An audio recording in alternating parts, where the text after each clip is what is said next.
जुलाई 2023 में मेरा प्रमोशन हो गया और वहां पर सब लोगों ने ये पूछा कि भाई आप तो यूट्यूब चैनल चला रहे हो और आप वहां से बहुत कमा रहे हो। हमने सुना, मेरे ऑफिसर्स पे बात पहुंच गई और उन्होंने बोला कि अब दोनों में से एक ही काम चुनना पड़ेगा। मैंने बोला कि यूट्यूब चैनल मेरे नाम पे नहीं है, मेरी मदर के नाम पे वही चला रही है, क्योंकि मुझे पता था एक दिन अड़ंगा आएगा और वो मदर के नाम पे ही चल रहा है। तो आप ऑफिशियली तो मेरा कुछ नहीं बिगाड़ पाएंगे। तो फिर उन पे दूसरा हथियार होता है कि भाई आपको ऐसे सेक्शन में उन्होंने मेरा ट्रांसफर कर दिया सेक्शन ऑफिसर बनते ही, जिसमें आप सैटरडे संडे सुबह 9 बजे जाओगे, रात को 9-10 बजे फ्री होगे। सैटरडे संडे भी आपको आना ही है, जबकि हमारा परमानेंट ऑफ होता है। तो क्योंकि वहां पेंडेंसी इतनी है। अब मेरे सामने ऑप्शन बचता था, या तो मैं छोड़ दूं, या मैं इस काम को छोड़ दूं, या उस काम को। तो अब चूंकि वहां भी विदेश में हमें जाने का मौका मिलता है, हर 3 साल में हम एक बार विदेश जाते हैं, पर मैं नहीं गया क्योंकि मुझे चैनल चलाना था। मैं आज तक नहीं गया 10 सालों में। तो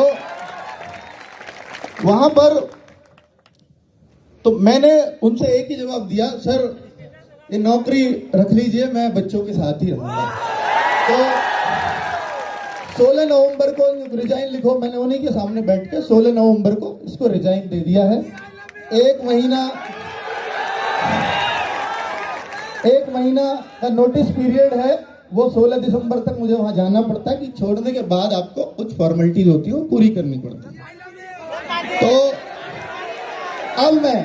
अब तक आपका आधा ही था, अब पूरा हूं। तो अब आप थोड़ा और परिवर्तन आरडब्ल्यू में देखोगे और कुछ, बहुत कुछ आपके लिए करता हुआ इसको पाओगे। और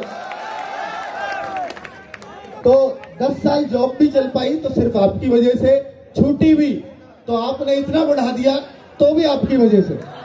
तो अब मुझे शायद वो पीछे मुड़ के देखना भी नहीं है, क्योंकि अब आप लोगों ने इसको इतना ऊपर उठा दिया। एक बात और कि हमने सिविल सर्विसेज चैनल शुरू किया, जो इलाहाबाद में, मुझे बात ये बतानी जरूरी है क्योंकि यहाँ बहुत सारे बच्चे सिविल सर्विसेज के होते हैं, तो वो भटक रहे होते हैं।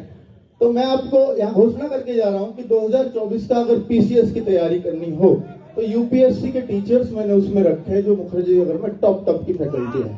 तो आपको वो पूरा बैच फ्री ऑफ कॉस्ट पढ़वाऊंगा मैं, पूरा बैच। ठीक है।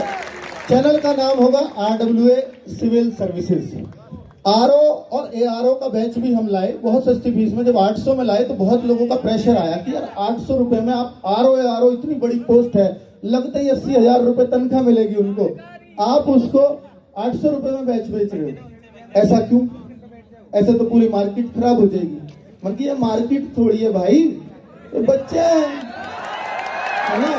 तो ये आपके लिए जो भी दिल से आवाज आती है कि हाँ इससे मेरे टीचर्स का खर्चा निकल जाएगा, वो फीस मैं रख लेता हूं। मैं नहीं सोचता है कि पीसीएस का है, ये आईएएस का है, इसकी तनख्वाह कितनी होगी, उतनी ये कमाएगा, ये कैसे होगा, वो मुझे कोई चिंता वाली बात नहीं है। और आपने आरओ का बैच इतना बड़ा बना दिया, आप बच्चों ने उस बैच में, हमने इतना नियमित तौर पे काम किया है और बच्चों इतना बड़ा वो बैच बन गया। सभी लोग जितने भी सिविल सर्विसेज में सबसे ज्यादा बैच में उसमें बच्चे हैं आरओ। तो ये सिर्फ आपकी बदौलत हो पाता है। जो भी मैं कुछ कर पाता हूँ उसको सफल बनाने का काम सिर्फ आपका है।